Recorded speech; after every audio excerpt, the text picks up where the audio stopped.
안녕하세요. 교육의 진심인 아빠 원어드림입니다. 이번 영상에서는 부모님들이나 학생들이 굉장히 쉽게 범할 수 있는 오류 몇 가지에 대해서 말씀드려 볼까 해요. 그 중에 이런 오류들, 내 아이가 문과 성향인지 이과 성향인지, 학생 자신도 내가 문과 성향인지 이과 성향인지 이 결정할 때, 고민을 할 때 이런 오류들을 쉽게 범하십니다. 바로 들어가겠습니다. 첫 번째 오류는 내 아이가 수학을 못한다. 수학을 싫어한다. 그러니까 내 아이는 문과 성향이다. 틀렸습니다, 여러분. 또 하나, 내 아이는 과학을 좋아하지 않는다. 혹은 과학을 못한다. 그렇기 때문에 내 아이는 문과 성향이다. 틀렸습니다, 여러분. 아이가 일단 문과 성향이라는 건 정말 문과적으로 능력이, 재능이 보일 때 그게 문과 성향입니다. 그럼 문과적인 재능이 뭡니까, 여러분? 일단 기본적으로 창의적이어야 되죠. 물론 뭐 이과도 마찬가지입니다. 이따 이야기하겠지만 창의력, 그리고 리더십, 그리고 아이가 정말 책을 많이 읽는 아이인지, 그리고 토론회 우리가 말하는 토론, 뭐 디베이트 같은 거, 예, 이런 뭐 디스커션 같은 거, 이런 거 잘하는 아이인지, 여러분 그 정도는 확인하셔야 됩니다. 기본적으로 독서랑 토론에 능한 아이인지. 일단 그런 아이들이 문과 성향의 아이일 거예요. 그리고 나중에 꿈이, 장래희망이 어떤 entrepreneurship, 우리 말하는 뭐 스타트업이나 이런 거 해가지고 자기만의 비즈니스를 하고 싶은 친구들이 또 있습니다. 물론 뭐 이과 성향이라고 안 되겠습니까? 그건 아니지만 기본적으로 이런 경상 계열로 갔을 때 좀 특화될 수 있는 능력이 있다든가, 예를 들어서 리더십도 있어야 되죠. 그럼 리더십을 갖추기 위해서는 뭐가 필요합니까? 우리 말하는 soft skills, 뭐 용어는 다르지만 interpersonal skills, 뭐 people skills, social skills 이런 거 말하죠. 그런 거 여러분, 그런 능력이 좋은 아이인지 확인하셔야 되는 겁니다. 그리고 내 아이가 문과 성향이구나 생각하셔야지. 단지 그냥 내 아이는 수학을 못해, 그러니까 문과, 과학을 못해, 문과, 이건 아니라는 겁니다, 여러분. 자, 두 번째 오류는요, 여러분, 내 아이가 문과라고 생각하면 대부분의 부모님들이나 학생들은 그러면 수학은 됐어, 수학은 여기까지만, 과학도 여기까지만, 그런 식으로 접근하십니다. 어떻게 보면 한국 교육, 입시 교육하에서 더 그런 게 두드러집니다. 하지만 여러분 그러시면 안 됩니다. 문과 성향이라고 하더라도 여러분 뭡니까? 가는 데까지 하는 겁니다. 하는 데까지 하는 겁니다. 과학이나 수학도요, 최선을 다해서 하는 겁니다, 여러분. 그랬을 때 나중에 문과적인 성향이 두드러진 아이들이라도 또 뭡니까?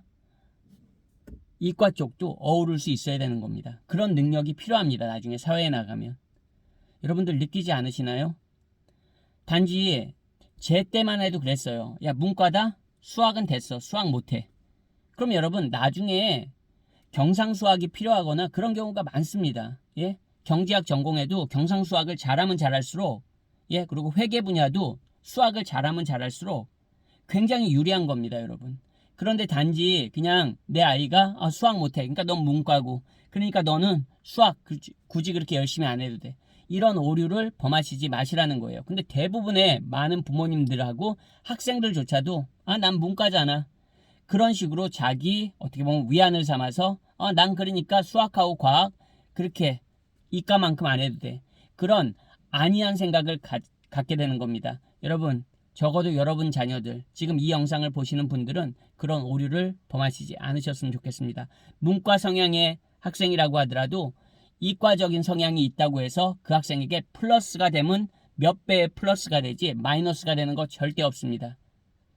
어떻게 이해가 되시나요? 세 번째 오류. 이 오류도 굉장히 심각합니다. 우리나라 공대 학생들 영어 정말 못합니다. 심지어는 공대 학생들은 토익 점수, 직장에서 예전에 요구하던 시대에도 굉장히 높지 않은 토익 점수를 요구합니다. 여러분 그거 잘못된 겁니다. 공대면 공대일수록, 이공계일수록 영어를 더 잘해야 됩니다, 여러분. 대부분이 뭐로 진행됩니까? 외국에서 컨퍼런스나 세미나 같은 거 하면 뭐로 진행됩니까? 영어로 진행됩니다, 여러분. 오히려 이공계 학생들이 영어를 더 잘해야 돼요. 그래야지 국가가 발전하고 경쟁력이 있는 겁니다. 여러분 인도만 보세요. 인도 공과대학 출신들 정말 뭐 실리콘밸리의 CEO들 정말 많이 배출해냈잖아요. 그 중에 하나가 뭡니까 여러분? 기본적으로 영어는 된다는 거예요. 자기 전공 지식이 탁월하고 영어까지 되는 겁니다. 그래야지 경쟁력이 있는 겁니다. 여러분 근데 한국은 어떻습니까? 내 아이가 이과야. 그럼 영어는 됐어. 영어는 요만큼만 하면 돼. 여러분 정말 그런 오류 범하시면 안 됩니다. 나중에 이공계 학생일수록 이공계 전공자일수록 영어 능력이 받쳐주잖아요. 전 세계가 무대입니다. 자기의 가치를 엄청나게 높여줄 수 있는 겁니다.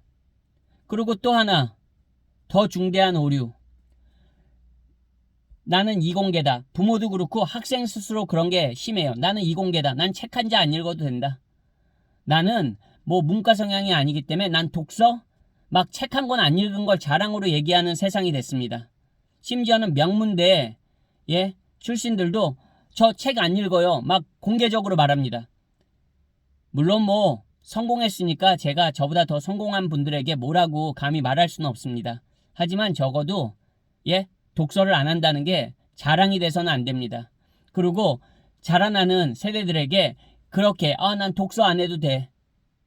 독서는 뭐 문과 성향의 사람들이나 하는 거야. 이런 식의 인식을 심어주면 안 됩니다. 여러분 의사는 책을 많이 읽으면 안 됩니까? 엔지니어는 책을 많이 읽으면 안 됩니까? 생각해 보세요. 정말로 심각한 문제입니다, 여러분. 너무 그런 이분법적인 사고방식으로 그렇게 접근하면 안 됩니다. 문과 성향의 학생도 이과적으로 성향을 가지고 있으면서 문과 성향이 더 두드러지기 때문에 나중에 자기가 그쪽에서 더 자기의 재능을 발휘할 수 있는 거고요.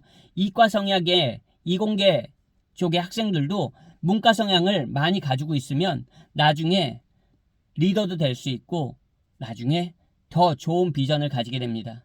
저는 이런 점을 꼭 한번 강조해 드리고 싶었어요. 정말 현실적으로 많은 부모님들이 한국에서 특히 이제 고등학교 진학하면서 문과, 이과 나뉘잖아요. 그러면서 이런 경향이 더 두드러집니다. 그리고 이런 한국의 입시 교육화에서 이런 게 더 완전히 그냥 이분법적으로 흑백 논리로 이렇게 완전히 양분화돼서 너무 나뉘는 것 같아서 저는 그게 늘 안타깝습니다. 적어도 제 영상을 보시는 분들은 그런 제가 지금 말씀드린 오류들을 범하시지 않으셨으면 좋겠습니다, 여러분. 오늘 영상도 시청해주셔서 감사드리고요. 저는 또 다음번 영상에서 인사드리겠습니다. 안녕히 계세요.